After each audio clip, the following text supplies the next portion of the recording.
Hello guys, magandang araw sa inyong lahat, lalong-lalo na sa mga content creator na kagaya ko. Sana more followers, more viewers sa atin sa araw-araw. Nagluto pala ako ng beef pares guys, my own version of beef pares. Kung gusto nyo makita kung paano ko ito niluto, please panoorin nyo yung video ko hanggang sa dulo.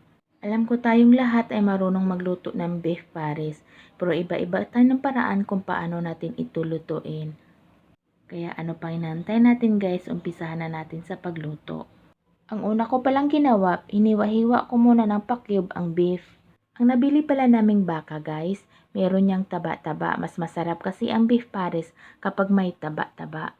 Mas malasa kasi siya at saka mas mabango.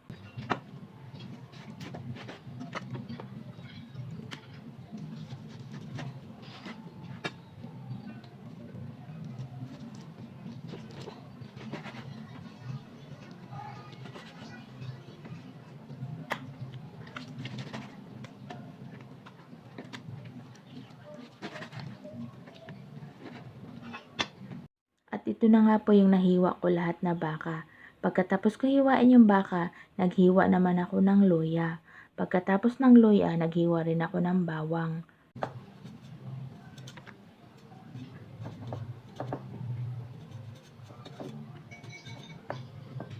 Sobrang liliit nga paghiwa ko ng luya dyan guys, kaya muntik na ako masugatan. Mas masarap kasi kapag maliliit ang pagkahiwa mo ng luya kapag ihalo mo siya sa pares kasi mas lalabas yung amoy niya at saka yung lasa niya.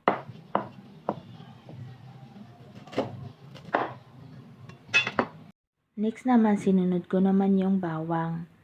Ganon pa rin guys, dapat maliliit ang pagkahiwa ng bawang para lalabas talaga yung totoong amoy niya at saka yung lasa niya.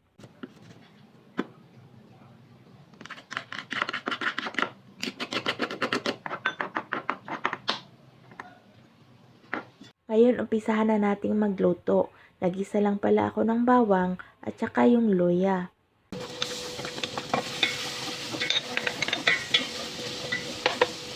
Next ko naman ginisa is yung dahon ng laurel at saka yung star anise. Mas mabango rin kasi siya kapag igisa mo muna sila bago mo ilagay yung baka. Next ko naman ilagay is yung baka. Igisa lang din natin yan guys. Ang sandali lang.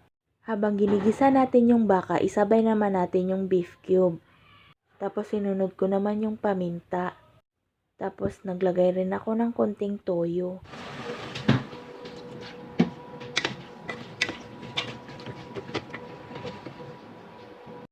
Next ko naman nilagay guys is brown sugar. Katamtaman lang yung lagay mo ng brown sugar or depende sa dami na gusto nyo. Kung gusto nyo manamis-tamis or tama lang yung tamis. Pagkatapos ko nga siyang halo-haloin, nilagyan ko siya ng tubig. Dapat katamtaman lang ang lagay mo ng tubig, hindi rin sobrang dami. Dapat sakto lang sa baka. Nang sa ganun guys, sobrang lasa at sobrang sarap ang ating beef pares.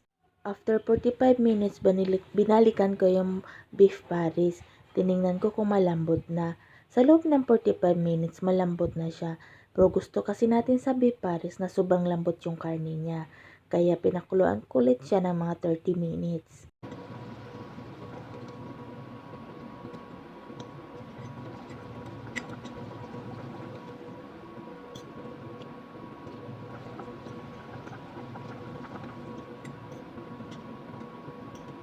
After 30 minutes, malambot na yung laman. Pero yung native niya guys, hindi pa masyado.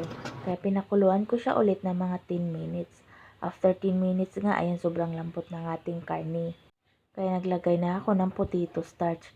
Mas masarap pag potato starch ang ilagay natin guys. Kasi mas maganda ang pagkalapot ng ating pares. Sa lapot naman guys, depende sa inyo kung gusto niyo yung malapot-lapot talaga o gusto niyo katamtamang lapot lang. At ito na guys, ang ating special beef pares. Matatawag natin itong special beef pares dahil alam natin na puno ng pagmamahal natin itong niluto. Kaya mas maigi pa rin guys na lutong bahay ang palagi nating kinakain. Bukod sa masarap na ito, nakakatipid pa tayo. Thank you for watching guys. Thank you sa walang sawang panonood sa aking video at sana may natutunan kayo ulit sa bago kong post. Thank you and God bless sa ating lahat. Bye bye guys!